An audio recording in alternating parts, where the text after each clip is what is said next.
Querida Igreja do Senhor, eu saúdo aos irmãos com a graça e a paz do Senhor nosso Deus. Falar de Jesus é sim o ponto mais sublime e as palavras mais verdadeiras que podem sair de nossa boca são aquelas que exaltam e glorificam a esse Senhor.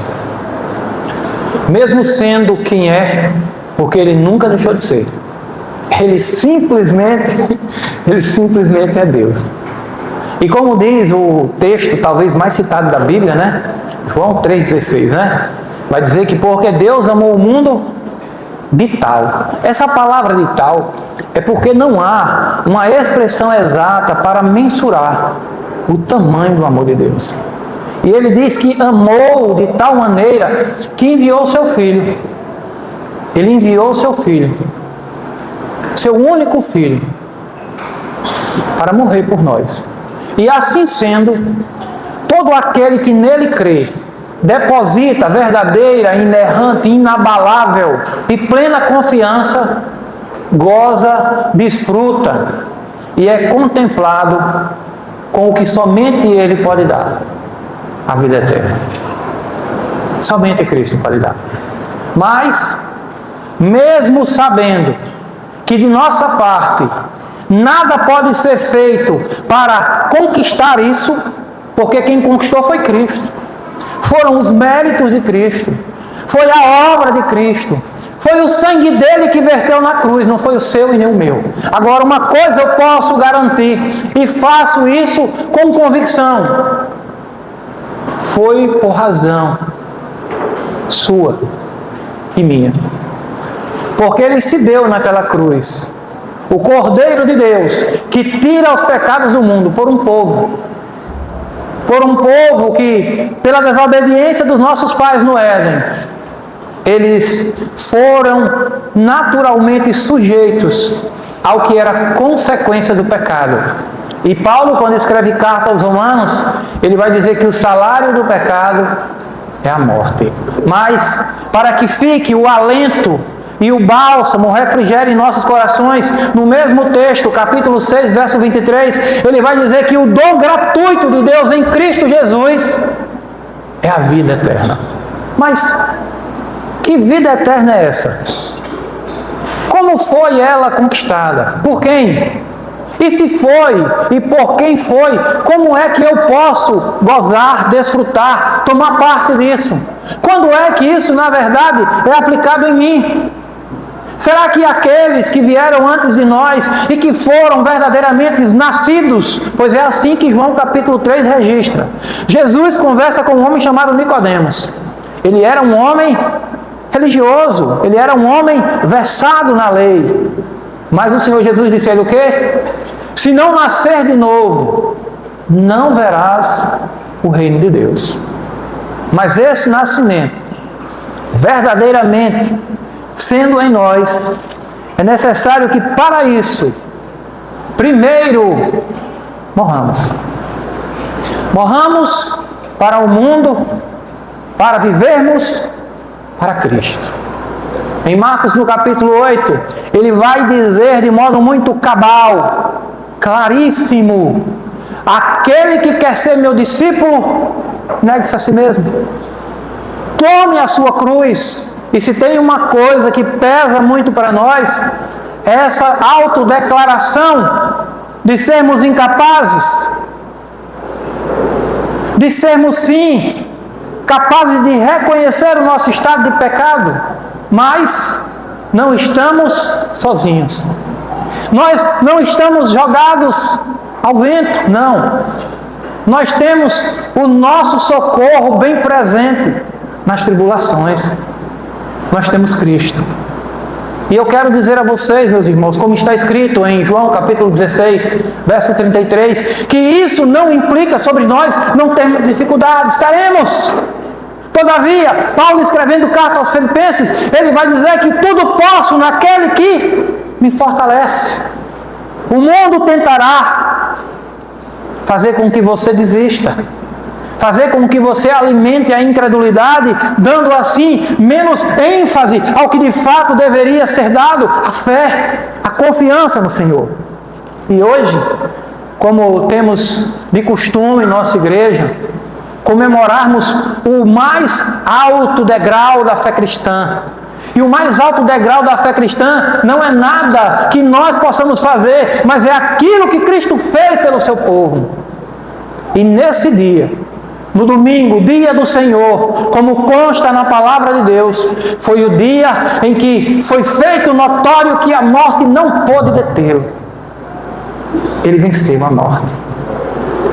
E eu sei, meus irmãos, que ela traz medo. Mas Cristo traz a certeza. Cristo traz a certeza de que o medo que ela causa foi vencido. E que em Cristo nós também o venceremos. Eu fico às vezes refletindo e pensando sobre isso. Algumas pessoas talvez possam pensar que pessoa A, B ou C tornou-se insensível diante dessa tão temida morte. Mas talvez não seja insensibilidade, mas sim convicção, de ter o seu coração ancorado na certeza de que um dia, aquele que hoje é nosso advogado, a palavra de Deus diz que Ele está à destra de Deus e que intercede por nós. Ele é nosso advogado. Ele é nosso advogado. Mas também a palavra de Deus nos diz que Ele tornará. E aí quando Ele tornar, já não mais tornará como advogado, mas Ele voltará como juiz. E Ele fará naquela ocasião a separação entre joio e trigo, entre justos e injustos. E justo que eu falo aqui, eu não estou falando em homens perfeitos. Quando eu falo homem, meus irmãos, minhas queridas, amadas irmãs, não tenham como excluídas, porque eu falo no sentido econômico da palavra ser humano. Não é você, ser humano. São as obras de Cristo que traz esse refrigério ao seu coração. E hoje, no dia da ressurreição, que assim comemoramos, é o dia da nossa alegria. E é por isso que nós temos como sim, o dia do Senhor.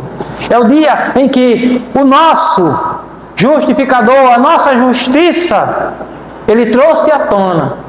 E como nós podemos ver, por exemplo, depois do capítulo 24 do Evangelho de Lucas, depois do verso 12, nós vamos ver o registro de que Ele apareceu a muitas pessoas. Sabe o que é isso? Prova cabal, notória e ocular de que aquilo que acontecera é sim verdade. Mas você precisa ver? Me diga. Você precisa ver para crer? Porque Ele disse, está lá no capítulo 20 de João. Ele dá um puxãozinho de orelha santo num homem chamado Tomé. E Ele conclui dizendo que bem-aventurados são aqueles que não viram com os olhos humanos, carnais, mas com os olhos da fé nós contemplamos, com as mãos espirituais nós abraçamos de modo confiante nesse Senhor. Quero fazer antes de tudo uma introdução ao dia de hoje. O dia, como na teologia os estudiosos tratam como Tríade Pascual, que é o ponto central da fé cristã. A entrega de nosso Senhor Jesus Cristo quando Ele é julgado, a sua crucificação, morte e o seu ponto alto, a ressurreição. Esses três momentos marcam o ponto final da missão de Cristo aqui na terra. A sua humilhação quando Ele encarna, despojando-se do ser de Deus, porém Ele nunca deixou de ser Deus. É Cristo, Ele é bem necessário fé para compreendê-lo, porque ao mesmo tempo que Ele é Deus, Ele é homem, Ele é 100% Deus, ao instante que também é 100% homem. E quem morreu na cruz? Deus não morre. mas morreu o Deus homem, o Deus encarnado, porque era assim necessário para que fôssemos representados e nele cumprido cabalmente o que era necessário para apaziguar a santa ira de Deus. E eu quero logo dizer, não coloque em seu coração uma ira humana, porque a santa ira de Deus está em não haver nenhuma maneira de Deus estar conformado com o pecado. Isso não há. E nós, que hoje caminhamos como uma igreja militante, não podemos de modo algum pensar que habitaremos com Ele querendo alternar alguma coisa que se relacione com o pecado. Porque pecado lá não habita. É necessário que sim, sejamos nós despojados de todo ele e seremos. Porque quando ele voltar, aí sim nós teremos os nossos corpos glorificados e definitivamente livres de tudo aquilo que o pecado pode provocar em nós, pessoas. Meus irmãos, a oração de Jesus, ela inicia no capítulo 22, do verso 39 em diante, só que do verso 41 ele diz assim: ele, por sua vez, se afastou a cerca de um tiro de pedra e de joelho orava, dizendo... Olhe a declaração de Jesus sobre a consciência do que aconteceria. Pai, se queres, passa de mim esse cálice. Contudo, não faça-se a minha vontade, e sim a tua vontade. É isso que Jesus ora. Jesus ele não ora para que seja feito o que ele quer, mas como aquele que desceu por obediência, ele desce para fazer a vontade daquele que o enviou. Nós temos uma necessidade de entender a Trindade Santa naquilo que é possível e que Deus assim o fez. Nós não temos nenhuma divergência na pessoa do Pai, do Filho ou do Espírito Santo. Ambos são Deus. Porém, na economia da Trindade, naquilo que se faz necessário para a compreensão, naquilo que é referente à nossa salvação, o Pai enviou o Filho. O Filho, por sua vez, cumpriu cabalmente até aquela cruz que era símbolo de escárnio, vergonha. Ele cumpriu a obra. E o Espírito Santo, depois da subida desse nosso Senhor, cumpridor da obra, ele foi aquele que deixou o Senhor como penhor e que é responsável por aplicar em nossos corações a obra desse Cristo Jesus. Ele é o penhor, o Espírito Santo. Mais à frente, você vai ver a sua prisão, nos versos de número 47 a 53. Jesus agora, ele é preso. Em seguida nós vamos ver, nos versos 63 e 64, os guardas zombarem desse Senhor, fazerem pouco dele. E hoje pode ser que muitos digam, eu não faço jamais como aqueles guardas. Mas de inúmeras formas há que as pessoas possam zombar do Senhor, principalmente em negá-lo. É uma forma de negar o Senhor, também é uma forma assim de zombar dele. Jesus, ele se encontra diante do Sinédrio, do verso de número 66 ao 71 do capítulo 22. Em seguida, versos 1 a 7, capítulo 23, ele está agora diante de Pilatos, ao qual resume-se a sua fala dizendo, eu não encontro culpa nesse homem, ele é inocente. Em seguida, ele é enviado para Herodes, e Herodes também diz, volte, porque eu não encontro razão para o condenar. E aí, retornando para Pilatos, o povo pede, liberte Barrabás e o crucifique. João, no capítulo 1, verso de número 11, diz que ele veio para os seus, mas os seus não receberam. Não apenas isso, mas o condenaram, o lançaram naquela cruz, colocando ele de modo exposto a toda a vergonha. E hoje eu fico às vezes pensando, meus irmãos, me perdoem, mas eu fico pensando como pode ser você alcançado pelo perdão de Cristo, ao qual nada tinha devendo, e foi naquela cruz, lugar tão alto de exposição à vergonha, e aí abre a boca e diz, eu fui perdoado por Cristo. mas não tem no seu coração a disposição para perdoar. Não é contraditório? Um perdão tão grande lhe alcançar e não ter você condição de dispensar um perdão tão pequeno? O texto continua. No verso de número 26 do capítulo 23, você vai ver Simão carregando uma cruz física, mostrando que o peso do madeiro poderia ser carregado por qualquer homem, mas as implicações que se davam na cruz de Cristo, homem nenhum poderia carregar. O texto continua, meu irmão. Ele agora está rumo ao momento final da sua morte. Ele está rumo ao Calvário. 2 malfeitores estão auxiliados ainda no capítulo 23, até que vem o momento da sua morte. Porém, meu irmão, depois disso, um homem reclama o corpo de Jesus, José de Arimateia, para dar a ele não apenas um enterro digno, mas assim como diz o escrito que está lá no Antigo Testamento por Isaías, no capítulo 53, versículo de número 12, foi com os ricos ele. E para ser enterrado como ele foi, ou sepultado, melhor dizendo, em um túmulo que não tinha sido ninguém sepultado, era alguém de posse. Porém, o homem que o reclamara o concedeu isso. Até que chegamos ao ponto da mensagem. O presbítero Alex fez uma leitura em que Jesus, ele faz o que nós chamamos de encerramento da Páscoa. Não há mais hoje nenhum sentido no crente comemorar a Páscoa. Por quê? Porque foi cessada por Cristo e estabelecido o que eu e você conhecemos como ceia do Senhor. Se você olhar no texto, é imediato. Do verso 14 ao verso 18, ele trata sobre a ceia. Do verso 19 ao verso 23, nós chamamos de instituição da ceia do Senhor.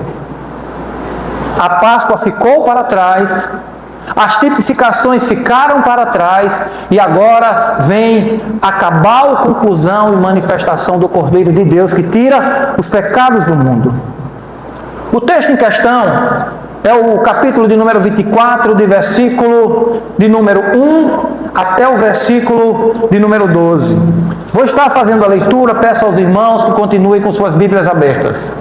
A ressurreição de Cristo, ela não encontra registrada-se apenas em Lucas, mas ele também está em Mateus, do capítulo 28, do verso 1 ao 10. Marcos também faz esse registro do capítulo 16, seu capítulo final, do verso 1 ao 8. E João, aquele ao qual Jesus amava, ao que estava debruçado sobre o peito de Jesus no momento da ceia, ele o faz também no penúltimo capítulo, do verso 20 ao versículo de número 10. Lucas, capítulo 24, do verso 1 ao 12, nos diz a palavra do Senhor. Mas, no primeiro dia da semana, à alta madrugada, foram elas ao túmulo, levando os aromas que haviam preparado, e encontraram a pedra removida do sepulcro.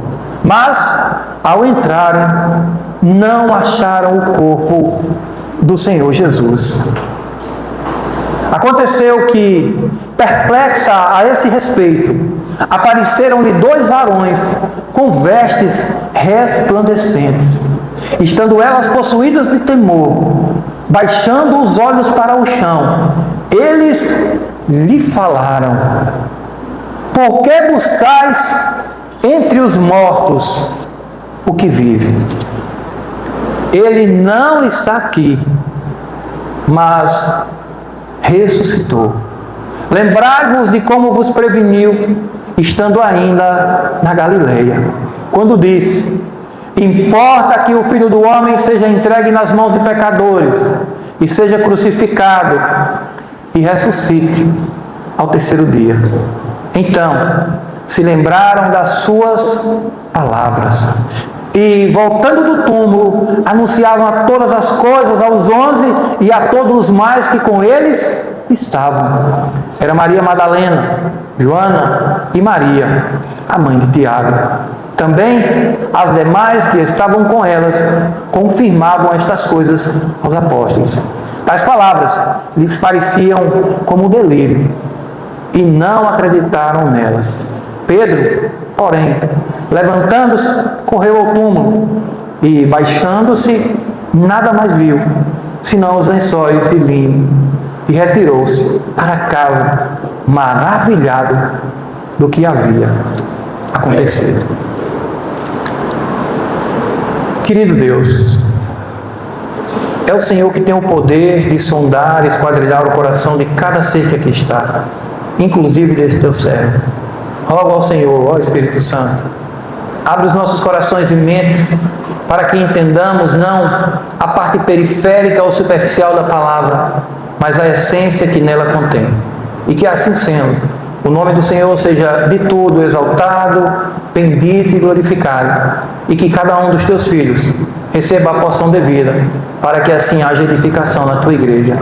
Em nome do Pai, do Filho e do Espírito Santo. Amém. Queridos irmãos, a palavra nos mostra a revelação daquilo que Deus entendia ser pertinente para que eu e você soubesse sobre o cumprimento da missão de Cristo. Cristo veio para cumprir uma missão aqui. Há quem diga assim, né? Vocês já ouviram esse ditado: nem Jesus satisfez a todos. Vocês já ouviram isso? E quem foi que lhe disse que ele veio aqui satisfazer a todos? Ele veio aqui cumprir uma missão. Ele veio aqui satisfazer e cumprir a vontade daquele que enviou a ele. Esse era o compromisso de Cristo. A palavra de Deus, assim como Cristo, ele é salvação para aqueles que crêem, mas também é loucura para os que se perdem. É como a espada de dois gumes. A espada no sentido da palavra, para os que creem, é salvação. Mas para aqueles que não creem, é condenação. Pois a palavra de Deus diz que aqueles que creem estão salvos, e os que não creem já estão condenados. É isso que a palavra diz. Mas quem é Cristo? Cristo nada mais é do que o Salvador do mundo. Cristo nada mais é do que aquele que Deus enviou para cumprir a obra e consertar tudo aquilo que foi no início da criação desfeito.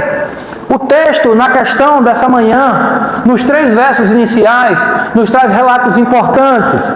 Diz que, logo depois que Jesus apareceu aos discípulos, a palavra diz assim: a seguir, Jesus lhes disse, perdão, meus irmãos, mas no primeiro dia da semana, na alta madrugada, foram elas ao túmulo, levando os aromas que haviam preparado, e encontraram a pedra removida.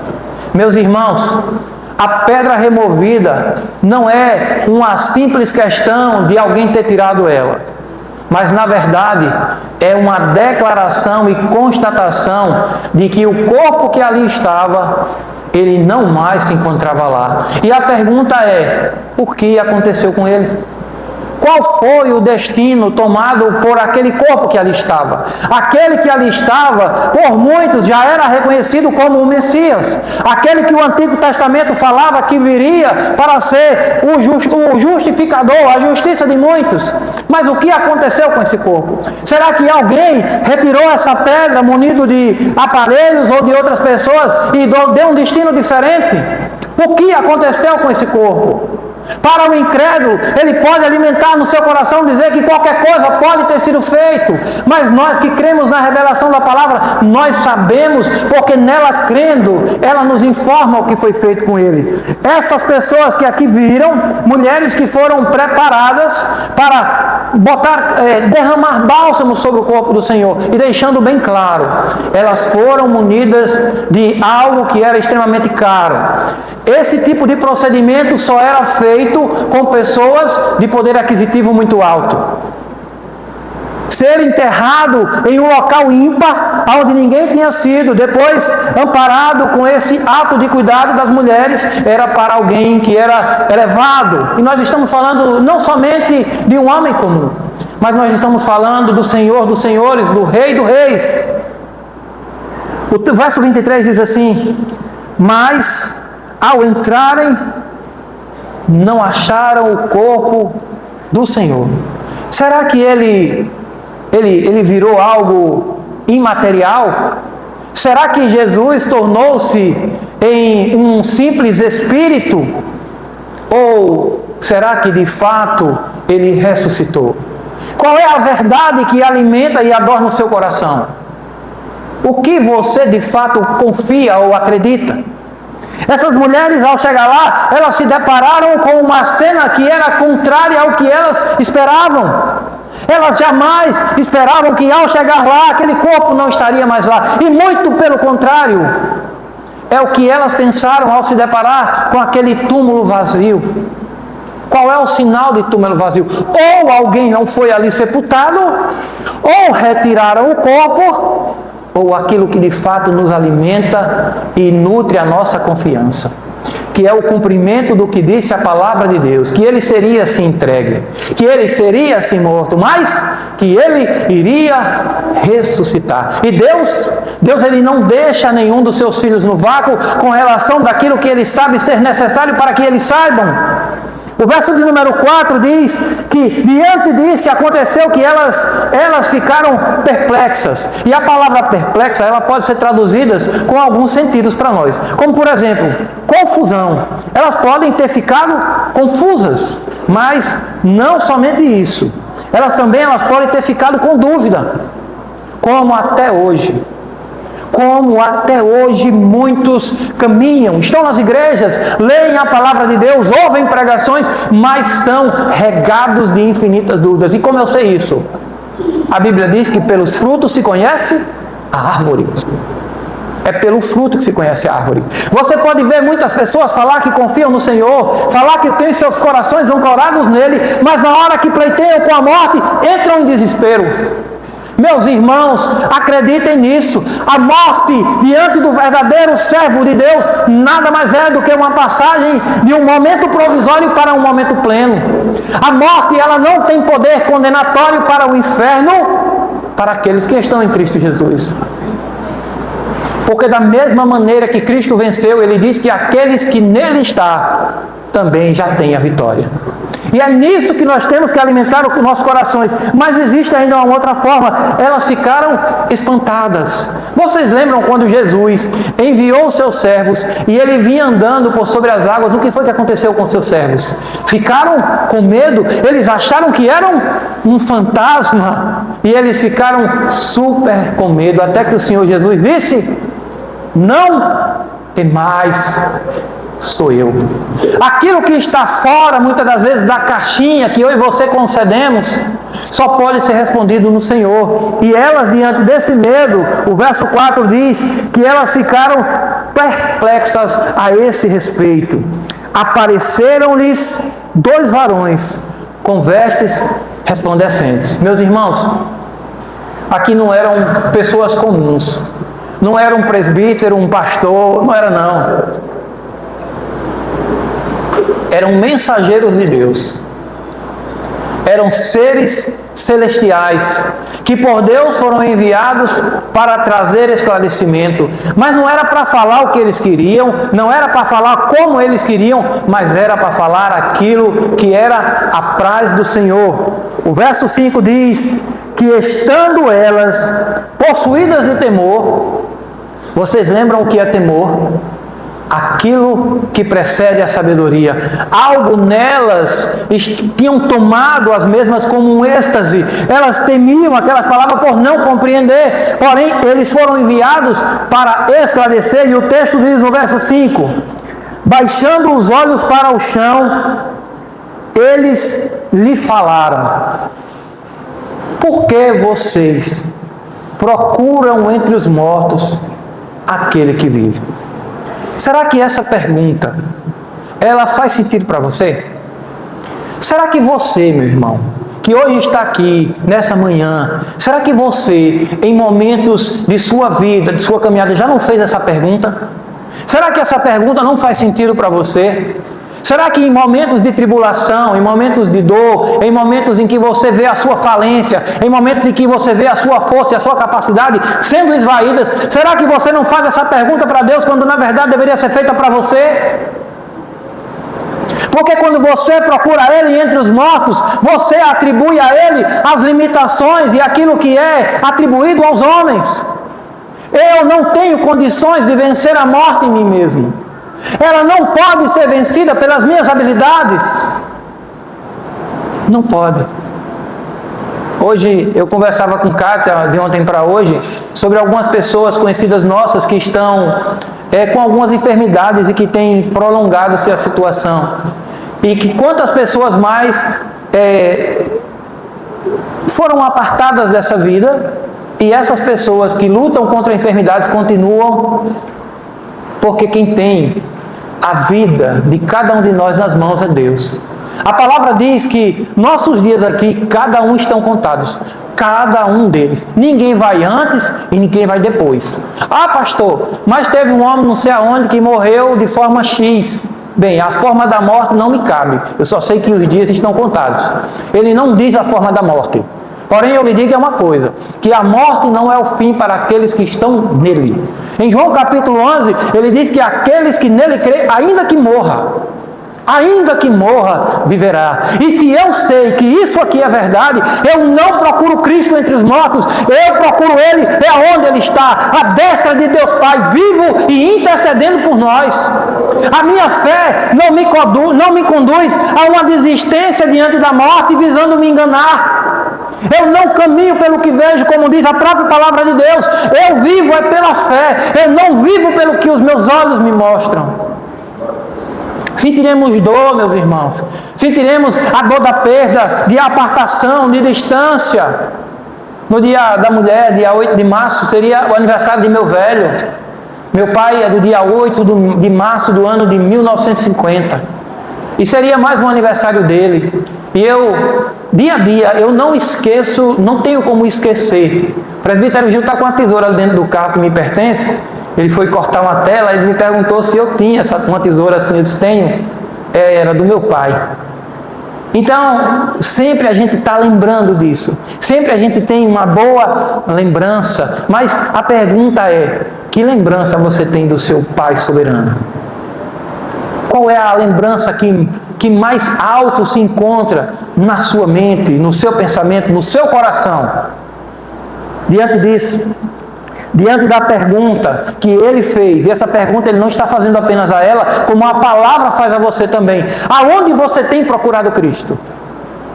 Quais são os momentos que externizam que você confia ou não nele? Os momentos fáceis, o momento em que tudo está bem, oh, como é fácil dizer, glória a Deus, eu confio no Senhor. Mas e quando o vento está contra você? Quando você se encontra com as limitações, como é que tem sido colocado a confiança em prática? Ou você tem dito, eu vou procurar uma outra coisa, um outro recurso? O verso de número 6 é o ponto macro, é o alto dessa mensagem, porque é claro, cabal e notário quando diz, ele não está aqui. Elas viram, não viram? Que ele não estava lá? É notório, mas ele não estava lá, e aonde ele estava? O verso de número 6 diz, mas ressuscitou. Vocês lembram? Quando em Lucas capítulo 8, Jairo procura Jesus e diz, Senhor, vamos até a minha casa porque a minha filha está enferma para a morte. A filha de Jairo estava mal. No caminho para a casa dele, Jesus sofre a intervenção de uma mulher que sofrera 12 anos com fluxo de sangue. Imagine Jairo como era que estava. Não tinha relógio naquela época não, né? Jairo estava dizendo, eita, não vai dar tempo. Eita, atrasou. Essa mulher só veio para atrapalhar. Essa mulher não podia ter aparecido outro dia. E quando Jesus termina de proceder com a mulher, pessoas que vinham da casa de Jairo disse a seguinte frase, ouça, não importunes mais o mestre, a sua filha não mais vive. Imagine você, feche os seus olhos e se coloque no lugar de Jairo. Jairo se sentiu impotente. Jairo se sentiu uma pessoa vencida. Sabe o que foi que ele ouviu de Jesus? Não temas, creia somente. Aquilo que é limite para você e para mim, para ele, é um estalar de dedo. Esse tal de Cronos não está sobre ele. Deus é atemporal. Para ele não importa se foi ontem, hoje ou amanhã.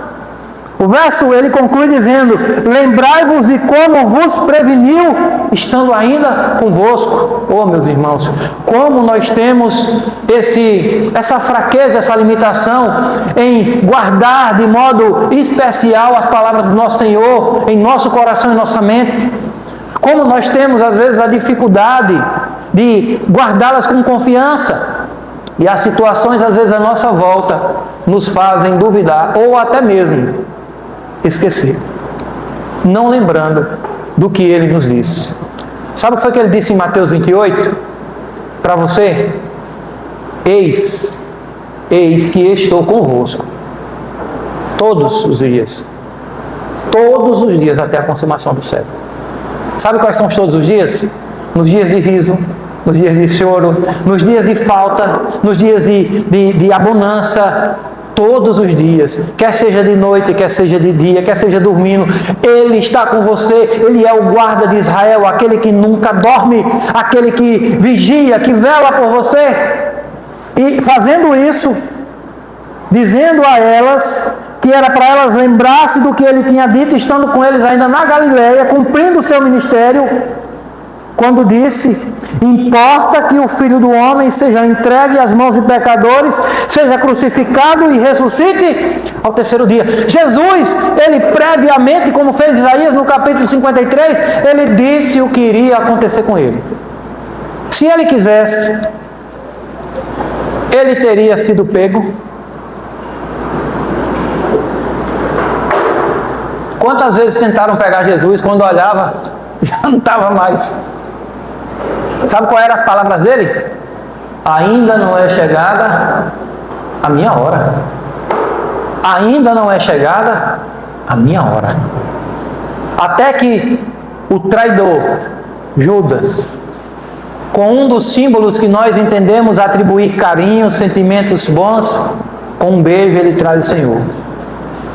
E naquele momento, um homem chamado Malco se aproxima e Pedro saca de uma espada o servo do Senhor e dissipa a sua orelha. O Senhor Jesus disse: não, restitui a orelha no lugar. Se eu quisesse, meu irmão, legiões estariam aqui, varriam isso aqui. Mas era necessário que isso se cumprisse. Sabe por quê? Em João capítulo 4, ele fala à mulher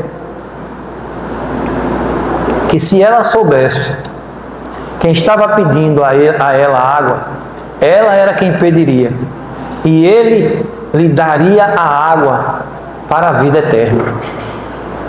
Ele disse: tenho sede, porque ele trocou o saciar, ele trocou a sua vida pela nossa morte. O texto ainda continua dizendo assim, no verso 8: então se lembraram das suas palavras. Você tem lembrado das palavras dele? Você tem se atentado às palavras do Senhor? Qual tem sido essa prioridade em sua vida? É esporádica? É constante? Porque é como o cachorro branco e o preto. Quem mais você alimenta é quem mais vence. Nós acabamos de alimentar o nosso corpo físico. Foi maravilhoso. Foi umas tortas ruins de sobrar. Ai, que torta deliciosa. Mas nem só de pão vive o homem. E alimentar-se dessa palavra, lembrar-se dessa palavra, arremeter a nossa vida e colocar sobre o crivo da mesma todos os dias, é muito mais do que necessário. Sabe por quê? Porque é a única coisa capaz e suficiente de nos sustentar em confiança absoluta naquilo que por ele foi dito e cumprido. O verso seguinte, 9, diz que: e voltando-se do túmulo, depois de passar por todo essa sabatina, elas voltaram do túmulo anunciando todas as coisas aos 11 e a todos que com ele estavam. Olhe bem, vocês acham que Deus está preocupado com o tipo de pessoa que ele levanta para testemunhar dele? Eu digo a você que não. Sabe por quê? Nesse contexto aqui, a mulher tinha um descrédito muito grande. como testemunha de falar que foi ela que viu. Mas Deus não está nem aí com isso.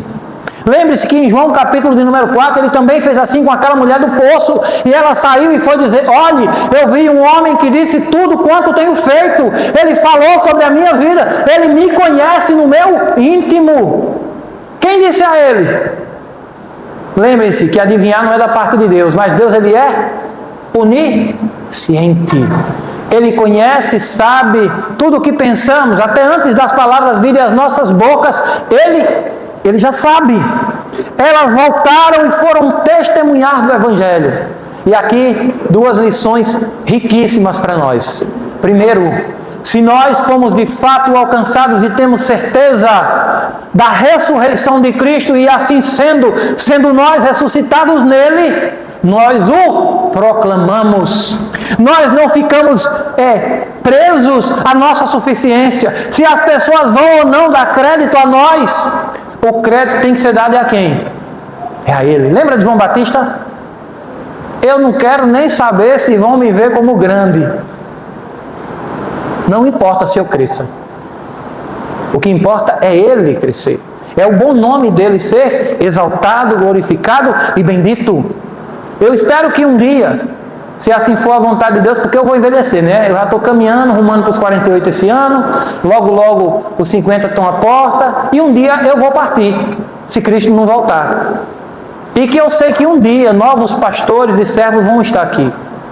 Que vocês me esqueçam, que as gerações posteriores me esqueçam, mas que jamais esqueçam do verdadeiro dono, mantenedor e sustentador dessa igreja, que é o Senhor. Ele sim é quem tem que ser lembrado. Ele sim é quem tem que ser exaltado e colocado no lugar que somente a Ele cabe. Diante disso, diante delas compreenderem e serem lembradas sobre a ressurreição de Cristo, o ponto maior, elas vão. Maria Madalena, Joana, Maria, a mãe de Tiago, também as demais que com ela estavam. Vocês já viram que os dois nomes mais comuns são Maria, os três, né? Maria, João e Zé. São nomes comuns. Até nisso a palavra de Deus busca. E vocês vão ver essa identidade feminina que tinha, não tinha um apreço, era um período muito evidente a questão do homem. Porém Deus não estava nem aí se preocupando com isso. Essas mulheres, elas não tinham nenhum crédito. Mas elas, ancoradas em uma confiança naquilo, não que os olhos humanos mostram, mas em uma convicção que somente a fé, alicerçada em nosso Senhor, pode trazer aos nossos corações. Elas foram. E ao falar sobre isso, o verso 11 diz que tais palavras lhes parecia loucura quando ela falava às pessoas. Mas não é verdade? O Evangelho não parece loucura para os que se perdem? As pessoas, elas querem ver para crer. Eu nunca vi Jesus. Nunca vi, não. Nunca vi Ele. Com esses olhos, não. Mas com os olhos da fé, eu caminho com Ele constantemente, todos os dias. O Espírito Santo, ele não anda ao meu lado, Ele está comigo, porque a palavra diz que Ele fez de nós habitação. O que há em mim que possa levar a duvidar? Se eu faço isso, eu não estou duvidando de mim, eu estou duvidando dEle. Ele não é homem para que minta, e nem filho do homem para que se arrependa. Se Ele disse, eu estou com você, eu estou com você. Eu, esta semana, conversei com uma pessoa que logo estarei compartilhando com a igreja. O nome dessa pessoa é Joyce, uma missionária que foi chamada por Deus para estar em um país que eu acredito que poucos queriam ir para lá. Ali está a lista dos países que mais perseguem o cristianismo. Tem um país ali que está há muitos anos em primeiro lugar, chama-se Coreia do Norte. E ela foi chamada para esse lugar. Pede o apoio da nossa igreja, em posterior estarei falando sobre isso. E sábado, conversando com ela, ela me disse o seguinte: pastor, eu sei que eu posso não voltar lá. E vocês sabem que é verdade. Se ela for identificada lá, ela não volta mais. O que vai ser feito com ela, nenhum de nós sabemos. Se ela será mantida em campos de trabalhos forçados, se ela será abusada de formas que eu e você nem imaginamos, se ela será morta. Mas o que move uma pessoa no século 21, 22, mover-se por um evangelho para alcançar pessoas que não merecem, para ter a sua vida, como disse o próprio apóstolo Paulo, não a tenham como preciosa. Falamos de missão, oramos por missão ou missões, mas missão vai muito além sobre isso. Vai sobre ir, vai sobre apoiar, vai sobre ser parte de fato dessa missão. O texto ainda, meus irmãos, no verso 11 diz que tais palavras lhes pareciam como delírio e não acreditaram nelas. Olha, se você crê na ressurreição de Cristo e anuncia Cristo como ressurreto, não cabe a você fazer com que as pessoas acreditem. Essa é a ação do Espírito Santo. Capítulo 16, verso 8 do Evangelho, como nos escreve João. O seu papel é proclamar. O verso final, o texto diz que Pedro era um camarada meio assim, não era? Pedro era desse jeito. Pedro cortou logo a orelha do servo, do sacerdote. Tudo de Pedro tinha que ser muito, né? Senhor, por ti, eu darei a minha vida, eu amo o Senhor muito e tal. Aí Jesus diz, olha, fica quieto, porque tu me negarás 3 vezes, antes mesmo que o galo cante uma. A diferença de Pedro para Judas foi que ele arrependeu-se verdadeiramente. O texto diz que Pedro, porém, levantando-se, correu ao sepulcro. Correu como eu e você devemos correr, não ao sepulcro físico, mas ao reconhecimento de Cristo ter superado a morte, de encontrar em Cristo a resposta para aquilo que o mundo não tem. Eu vejo aí pessoas fazerem plástica, quererem enganar o tempo, né? Tem umas pessoas que se submetem a tantas plásticas que não conseguem mais nem sorrir. ou não conseguem mais deixar de sorrir, né? Um dos dois. E é uma tragédia. E baixando-se, nada mais viu. Nada mais viu. Senão os lençóis de linho que ele estava envolto. E retirando-se para casa, maravilhado do que havia acontecido. A canção que foi entoada aqui, e que é muito conhecida, ela em parte diz: porque Ele vive, posso crer no amanhã, porque Ele vive, temor não há o que temer. Cristo não é aqueles companheiros que na hora da peleja abandonam os seus. Muito pelo contrário. Saiba de uma coisa: toda a caminhada que está proposta em sua vida, como Hebreus no capítulo 12 diz, tenha plena certeza, Ele está à sua frente. Eu e você, meus irmãos, estamos sujeitos a nos deparar com tudo que eu chamo de tentáculos da morte ou do pecado. Mas muito mais do que isso, nós fomos agraciados com o Evangelho do nosso Senhor, ao qual nos dá a plena certeza de que essa morte já foi vencida. Eu estou lendo um livro que tem como título A Centralidade da Cruz. E no final é um livro composto por 2 autores. Um deles é o James Boyce e o outro é o Philip Ryken. Philip, ele diz o seguinte: Jesus, ele é tão sublime na cruz como o cordeiro, como sentado no trono como o leão. Ele nunca deixou de ser Deus, mas se fez homem para pagar pelos meus e pelos seus pecados. Que a cruz vazia seja vista por todos aqueles que confiam no Senhor, porque Ele venceu aquele símbolo de vergonha. Quem ouviu falar na cruz depois da ressurreição de Cristo? Agora ela foi transformada em símbolo de vitória. Aquilo que era símbolo de escárnio é a nossa vitória. Cristo venceu.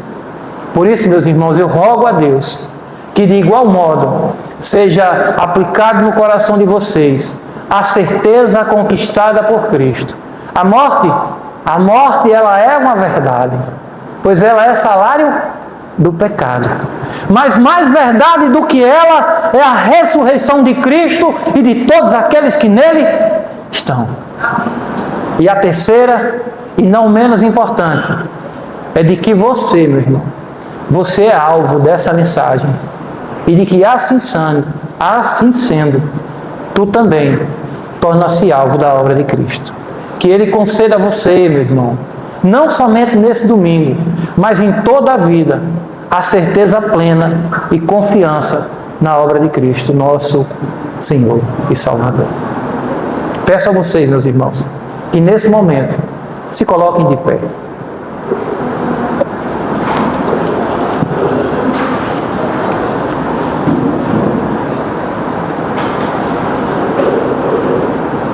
Estaremos orando,